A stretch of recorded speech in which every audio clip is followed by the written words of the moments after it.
ಅಂತದ್ ಯಾವುದು ಕೂಡ ಇಲ್ಲ. ಡಿ ಕೆ ಶಿವಕುಮಾರ್ ಅವರು ವಿವಿಧ ರಾಜ್ಯಗಳ ಒಂದು ಚುನಾವಣಾ ಸಮಿತಿಯಲ್ಲಿದ್ದಾರೆ. ಅವರು ಕೆಪಿಸಿಸಿ ಅಧ್ಯಕ್ಷರು ಇದಾರ.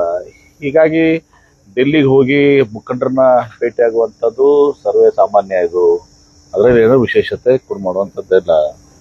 ಮತ್ತು ನಾಯಕತ್ವ ಇನ್ನಿತರ ವಿಚಾರಗಳು, ಮಂತ್ರಿಮಂಡಲ ಯಾವುದೇ ವಿಚಾರಗಳು ಇವತ್ತೊಂದು ದಿವಸ ಅವೆಲ್ಲವೂ ಕೂಡ ನಮ್ಮ ಕಾಂಗ್ರೆಸ್ ಪಕ್ಷದಲ್ಲಿ ಪದೇ ಪದೇ ಹೇಳ್ತಾ ಇದೀವಿ.